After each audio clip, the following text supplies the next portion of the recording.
साईं प्रणाम। City one में आपका स्वागत है। आप देख रहे हैं दिन भर। मैं हूं आलोक सिंह। आइए अब नजर डाल लेते हैं आज की सुर्खियों पर। 15 दिवसीय मंडल स्तरीय खादी ग्रामोद्योग प्रदर्शनी का वित्त एवं संसदीय कार्य मंत्री ने किया उद्घाटन।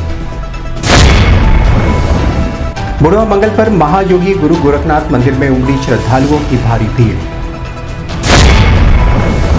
वित्त एवं संसदीय कार्य मंत्री ने कहा, हमें त्योहार के रूप में मनाना चाहिए 22 जनवरी की तिथि। शाहपुर पुलिस ने बैंक से धोखाधड़ी कर 4 करोड़ 45 लाख का गबन करने के आरोप में एक को किया गिरफ्तार। नेताजी सुभाष चंद्र बोस की जन्म जयंती पर कायस्थ विकास परिषद ने उत्कृष्ट कार्य करने वाले लोगों को किया सम्मानित। जिला आपदा विशेषज्ञ ने दी जानकारी, कहा अगले 2 दिनों तक शीतलहर की संभावना। और ओबीसी आर्मी के राष्ट्रीय अध्यक्ष ने पत्रकार वार्ता कर दी जानकारी, कहा लोकसभा चुनाव में ओबीसी समाज की होगी महत्वपूर्ण भूमिका। 15 दिवसीय मंडल स्तरीय खादी ग्रामोद्योग प्रदर्शनी का उद्घाटन वित्त एवं संसदीय कार्य मंत्री सुरेश कुमार खन्ना द्वारा किया गया। उद्घाटन समारोह की अध्यक्षता उत्तर प्रदेश खादी तथा ग्रामोद्योग बोर्ड के सदस्य लल्लन तिवारी ने किया। प्रदर्शनी में प्रतापगढ़ के अचार, मुरब्बा, सीतापुर की दरी, भदोही के कालीन, जम्मू कश्मीर के ड्राई फ्रूट्स, उत्तराखंड के सदरी जैकेट, भागलपुर बिहार की सिल्क, पटियाला के तिल्ला जूती, कन्नौज के धूप बत्ती, लखनऊ के चिकन एम्ब्रॉयडरी, राजस्थान बीकानेर के पापड़, बड़ी भुजिया नमकीन, इटावा के चूर्ण, कानपुर के लेदर, सहारनपुर का फर्नीचर, घरेलू वस्तुएं एवं अन्य ग्रामोद्योग उत्पादन के अतिरिक्त माटी कला के अंतर्गत उत्पादित वस्तुएं व अन्य राज्यों के जनपदों से आए हुए उत्पाद रियायती दर पर उपलब्ध हैं।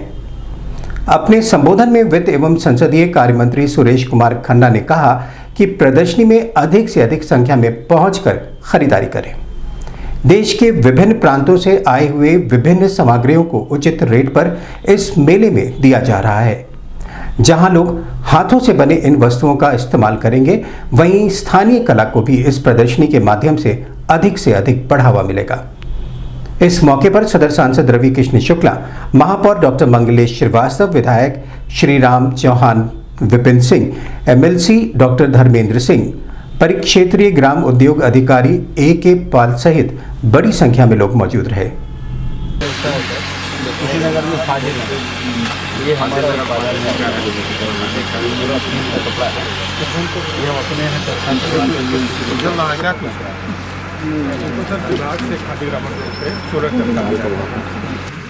और ये कितना में देला है? आगे आ जाइए। क्या स्क्वायर फीट, क्या मीटर?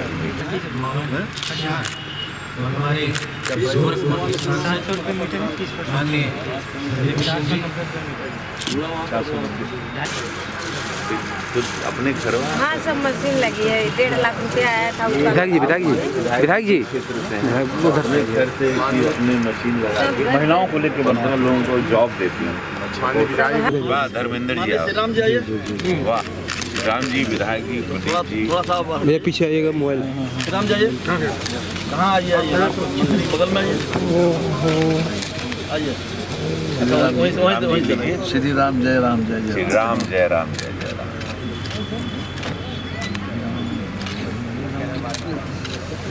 लीजिए डॉक्टर साहब, ये समझदारी कपूर लगाना ना, मार रहे तो दिया कि जलाते जलाते आदमी बुढ़ा जाता।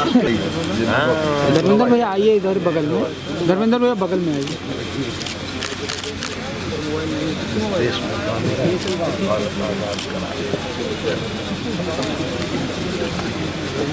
बस हो गया।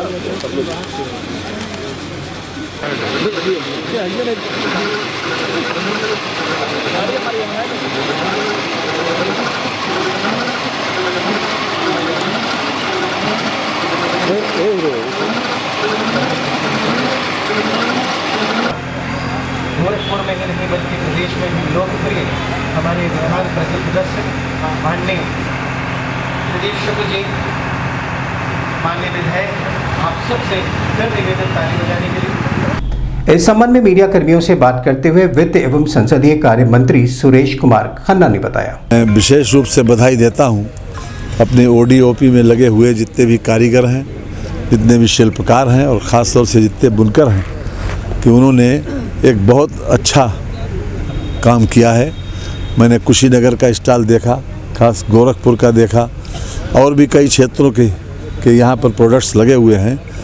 तो बहुत कम कीमत पर जिस प्रकार से माननीय प्रधानमंत्री जी और हमारे माननीय मुख्यमंत्री जी उम्मीद करते हैं, और मुख्यमंत्री जी का ओडीओपी तो सबसे ज़्यादा ड्रीम प्रोजेक्ट है कि आज हम आत्मनिर्भरता की जब बात करते हैं तो गांधी जी ने जो हमको संदेश दिया था आज से लगभग 75 साल 80 साल पहले, आज उनका ही वो सपना और ख़ास तौर से प्रधानमंत्री जी के मार्गदर्शन में मुख्यमंत्री जी ने जो कुछ भी इस प्रदेश को दिया है और लगातार दे रहे हैं वो अपने आप में अभूतपूर्व है और अद्वितीय है। जो भी मैंने अभी प्रोडक्ट देखे, ख़ास तौर से कोट देखा, बंडी देखी, शाल देखे और भी कई प्रोडक्ट्स देखे, वो भी अपने आप में जितनी कपड़ों की बड़े शहरों में सिलाई पड़ती है उतने में हमारा कोट और बंडी यहाँ पर मिल सकता है। मकर संक्रांति पर्व के बाद दूसरे मंगल को महायोगी गुरु गोरखनाथ मंदिर में बुढ़वा मंगल मनाए जाने की परंपरा सदियों से चली आ रही है। इस दिन बड़ी संख्या में भक्ति भाव से लोग बाबा गोरखनाथ के दर्शन पूजन कर उन्हें खिचड़ी चढ़ाते हैं और ऐसी मान्यता है कि बाबा से मांगी गई मुरादें पूरी हो जाती हैं। हजारों की संख्या में गुरु गोरखनाथ पहुंचे भक्तों ने कतारबद्ध तरीके से गुरु गोरखनाथ के दर्शन पूजन गोरखनाथ मंदिर परिसर में लगे हुए मेले का भी जमकर लुत्फ उठाया। वहीं श्रद्धालुओं की सुरक्षा को लेकर भारी संख्या में पुलिसकर्मी मौजूद रहे। मेटल डिटेक्टर के माध्यम से चेकिंग कर श्रद्धालुओं को मंदिर में प्रवेश कराया जा रहा है। मार्ग निर्धारित है माताओं बहनों के लिए दाहिने तरफ से ध्यान रहे, कोई अब छोटे छोटे बच्चों का हाथ पकड़ कर रखिएगा। आप धीरे धीरे आगे बढ़े। माताएं यदि साल याद हो रही है तो उसे भी थोड़ा पकड़ करके रखें, कहीं सड़क कर गिरने पावे।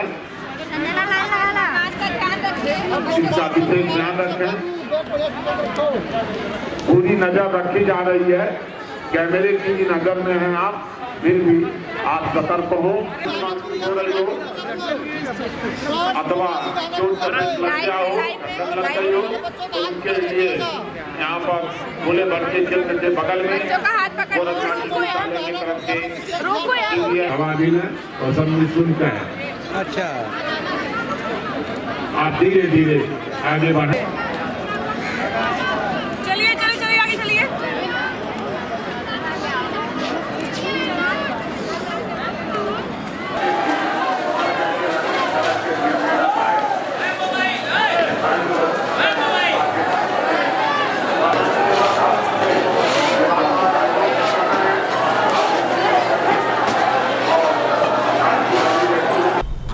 इस संबंध में श्रीवंश संवाददाता से बात करते हुए श्रद्धालुओं ने बताया। आज की महानता ये है कि लोग यहाँ पे आते हैं और खिचड़ के मेले में मंगलवार को बहुत भीड़ भी होती है और लोग अपने दिल से यहाँ पे आके खिचड़ के मेले में खिचड़ी चढ़ाते हैं। यहाँ पर चढ़ाने से ये रहता है कि लोगों की इच्छा मुरादें पूरी होती हैं और यहाँ शुरुआत करते हैं हमारे सबसे बड़े योगी जी करते हैं यहाँ से सबसे, तब वहाँ उसी दिन से चढ़ना शुरू हो जाता है और आज सबसे ज़्यादा भारी मात्रा में यहाँ पे भीड़ भी लगती है। इस चीज़ से भीड़ यहाँ इकट्ठा हो रही है? यहाँ लगभग 9:30 बजे से भीड़ बढ़ने लगती है और 4 बजे तक रहती है यहाँ पे भीड़। मंगलवार का मेन है कि हनुमान जी की श्रद्धा करने के लिए लोग दूर दूर से आते हैं। इवन गांव से लोग बहुत सुबह ही निकल जाते हैं। मेरे गांव से लोग तो 4 बजे उठ के नहा स्नान करके यहाँ पे आते हैं, खिचड़ी चढ़ाते हैं, चावल चढ़ाते हैं, हनुमान जी को लड्डू देते हैं, भोग लगाते हैं, प्रसाद लगाते हैं। तो और सबकी मानना सबका ये है कि यहाँ पे सारी मनोकामनाएं सबकी पूरी हो जाती है। इसलिए यहाँ पे इतनी भीड़ लगी हुई है, फिर भी लोग अपने घरों से आ रहे हैं। इतनी ठंड है, धूप भी नहीं निकली हुई है और श्रद्धा है लोगों के मन में और एक उत्साह भी है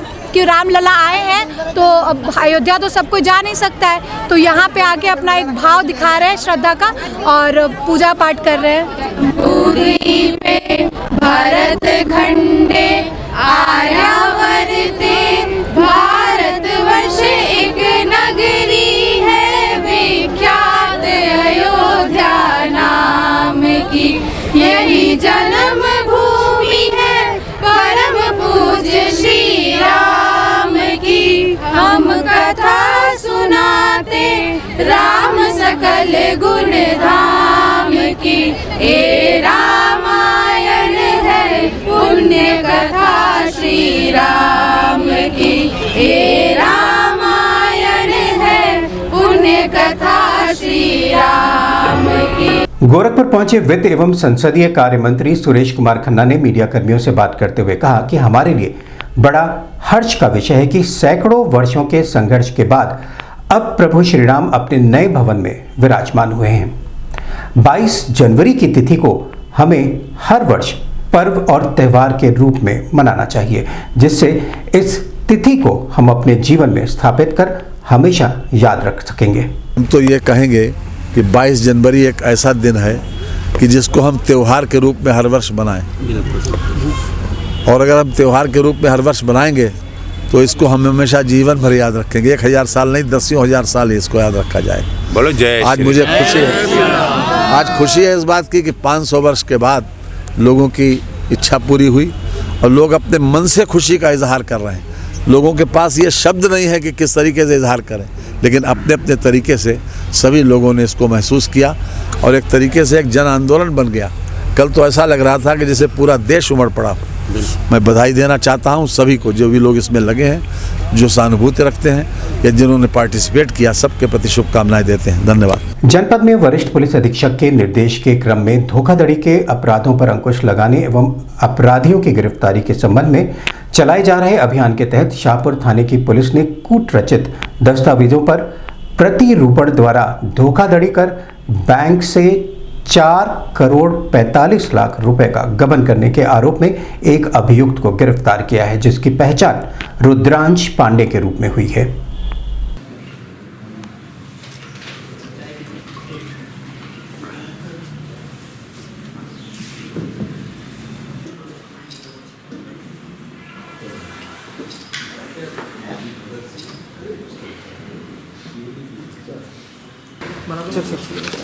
चाहिए कुछ बनाना पैसा नहीं मिला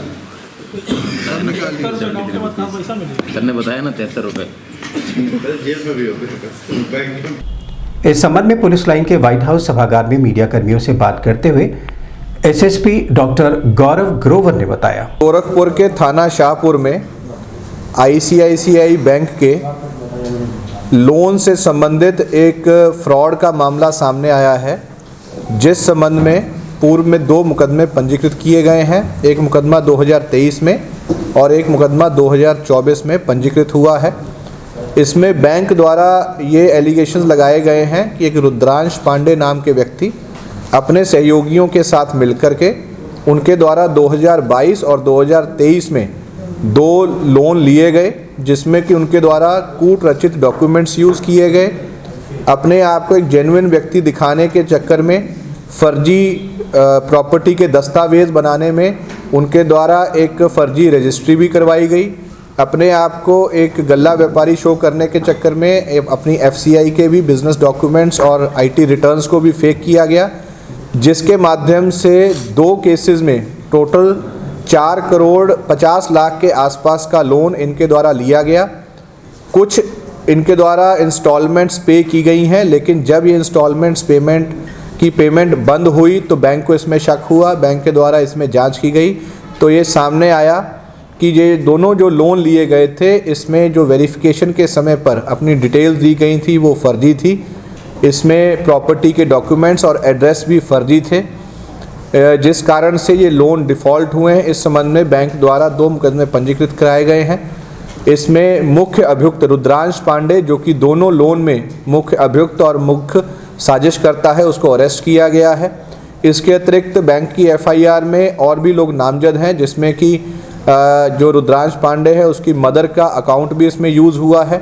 उसका एक सहयोगी जिसका कि नाम रियाज बताया जा रहा है, वो उसके द्वारा भी अपनी पहचान को दस्तावेज़ के माध्यम से फर्जी पहचान बनाई गई है, उसके अकाउंट में भी पैसे गए हैं। इस संबंध में इसकी रुद्रांश पांडे की अरेस्टिंग हुई है।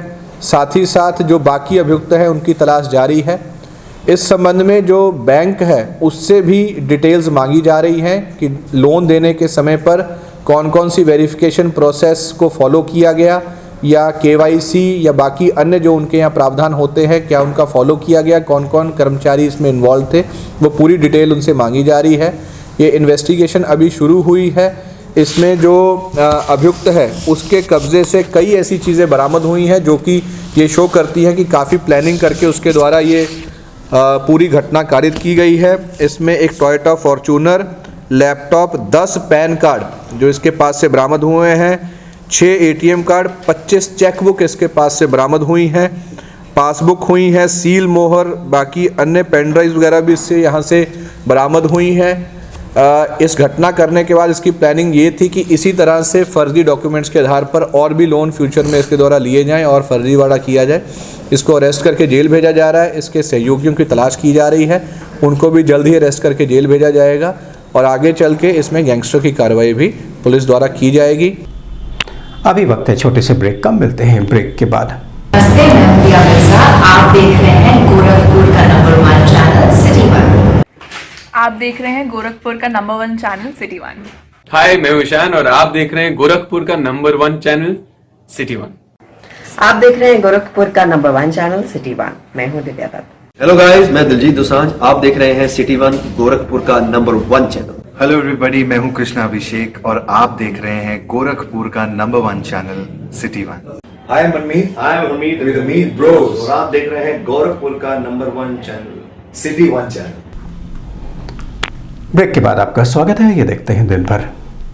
कायस्थ विकास परिषद के राष्ट्रीय अध्यक्ष वैद्य राजीव सिन्हा के नेतृत्व में नेताजी सुभाष चंद्र बोस की जन्म जयंती पर धर्मशाला स्थित परिषद के केंद्रीय कार्यालय पर परिषद से जुड़े हुए लोगों जो समाज में उत्कृष्ट कार्य कर नेताजी सुभाष चंद्र बोस के पद चिन्हों पर चलने का कार्य कर रहे हैं, सर्वप्रथम नेताजी के चित्र पर पुष्प अर्पित कर उन्हें श्रद्धा सुमन अर्पित किया गया। उन्हें कायस्थ विकास परिषद द्वारा स्मृति चिन्ह व अंग वस्त्र देकर सम्मानित किया गया है, जिनमें भाजपा के क्षेत्रीय उपाध्यक्ष डॉक्टर सत्येंद्र सिन्हा व डॉक्टर अरुण कुमार वर्मा शामिल हैं। साथ ही नेताजी के व्यक्तित्व एवं कृतित्व पर विस्तार पूर्वक प्रकाश भी डाला गया। इस मौके पर कायस्थ विकास परिषद युवा मोर्चा के राष्ट्रीय अध्यक्ष अमित वर्मा, कार्यक्रम संयोजक अमित श्रीवास्तव, सह संयोजक मनीष, अमरेंद्र, चंदन श्रीवास्तव, रविंद्र श्रीवास्तव, मोहन श्रीवास्तव, संचालक दीप्तिमान श्रीवास्तव आदि मौजूद रहे। मंडल अध्यक्ष अमरेंद्र सिन्हा जी, महानगर अध्यक्ष क्षेत्र, स्वागत होता हुआ। पूजनीय नेताजी सुभाष चंद्र बोस, आप हमें खून दे, मैं आपको आजादी। संरक्षक राजेश भैया से आग्रह है आके नेताजी को पुष्पांजलि अर्पित करें।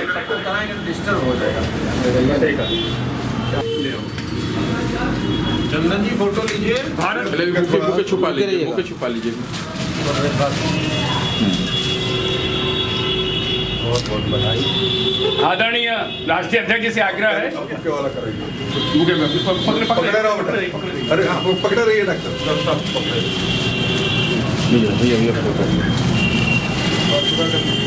फोटो से जारी करता रामजी बगल में आने पीछे से करता हमारे बीच में देवरिया जोरदार करके स्वागत करिए।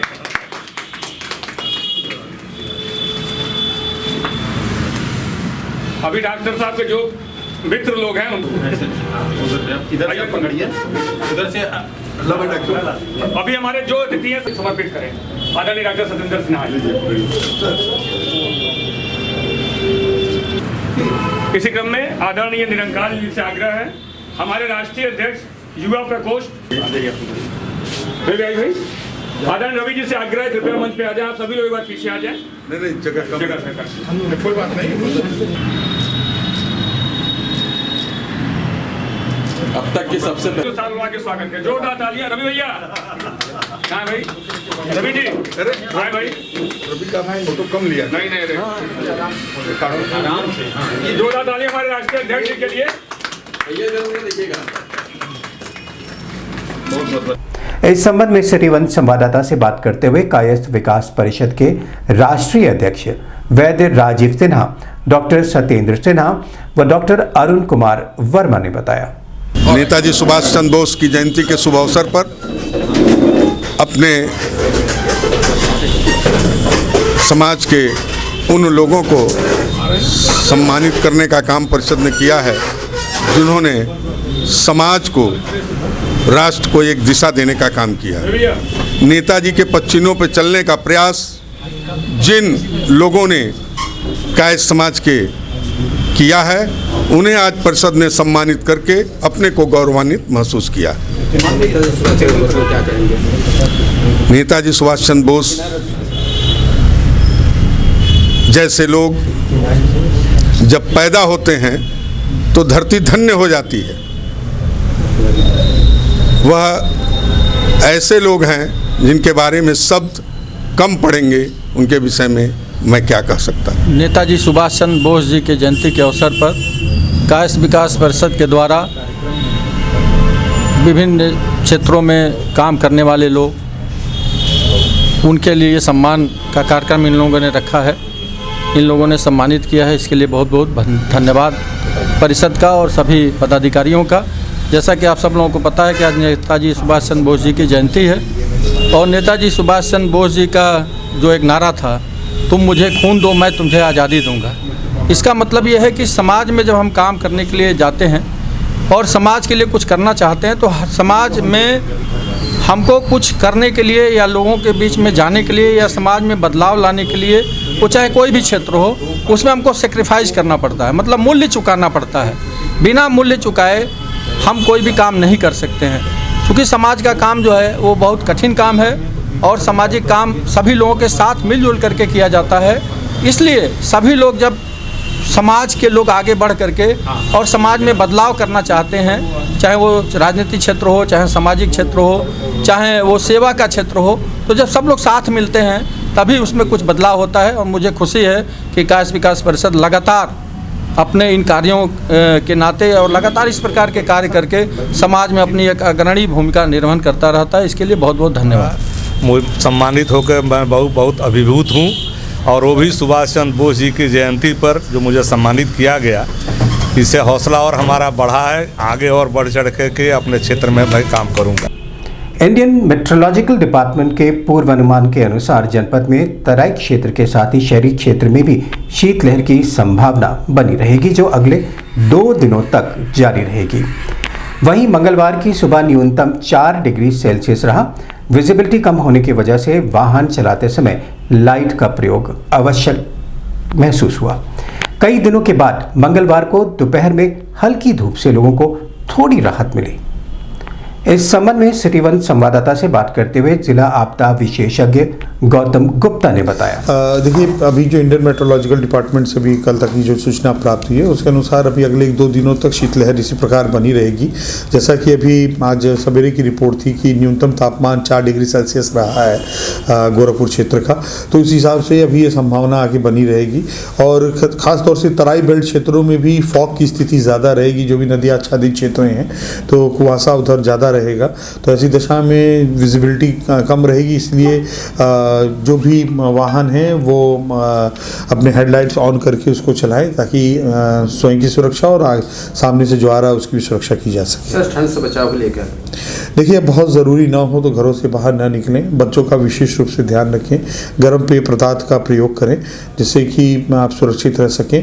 और जब भी घर से बाहर निकलें तो पर्याप्त अपने सर को ढक करके और गर्म ऊनी वस्त्र पहने।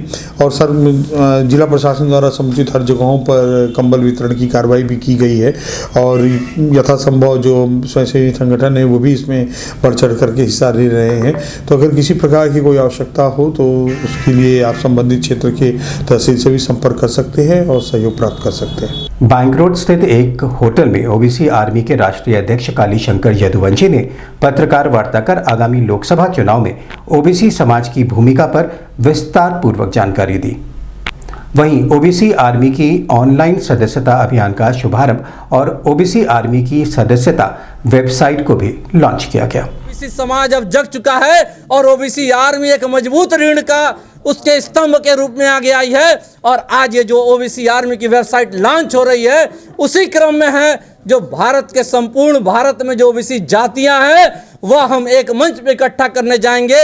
और जो हमारी दिल्ली में बैठक हुई थी, अब हम लोगों ने यह भी निर्णय लिया कि हम खुद अपनी एक राजनीतिक पार्टी बना करके ओबीसी समाज अब समाज के साथ लेकर के संसद पे और विधानसभाओं में अपनी 100% भागीदारी निभाने का काम करेगा और कानून बनाने वाले लोग हम लोग बनेंगे और अपनी योजनाओं को हम खुद बनाने का काम करेंगे। और यह धन्यवाद आप मीडिया के साथियों का जो हमारी आवाज़ को बुलंद करते रहते हैं। दिन भर में बस इतना ही। आइए नजर डाल लेते हैं आज की सुर्खियों पर। 15 दिवसीय मंडल स्तरीय खादी ग्रामोद्योग प्रदर्शनी का वित्त एवं संसदीय कार्य मंत्री ने किया उद्घाटन। बुढ़वा मंगल पर महायोगी गुरु गोरखनाथ मंदिर में उमड़ी श्रद्धालुओं की भारी भीड़। वित्त एवं संसदीय कार्य मंत्री ने कहा, हमें त्योहार के रूप में मनाना चाहिए 22 जनवरी की तिथि। शाहपुर पुलिस ने बैंक से धोखाधड़ी कर 4 करोड़ 45 लाख का गबन करने के आरोप में एक को किया गिरफ्तार। नेताजी सुभाष चंद्र बोस की जन्म जयंती पर कायस्थ विकास परिषद ने उत्कृष्ट कार्य करने वाले लोगों को किया सम्मानित। जिला आपदा विशेषज्ञ ने दी जानकारी, कहा अगले 2 दिनों तक शीतलहर की संभावना। और ओबीसी आर्मी के राष्ट्रीय अध्यक्ष ने पत्रकार वार्ता कर दी जानकारी, कहा लोकसभा चुनाव में ओबीसी समाज की होगी महत्वपूर्ण भूमिका। अगले अंक में आपसे फिर मुलाकात होगी। साईं प्रणाम।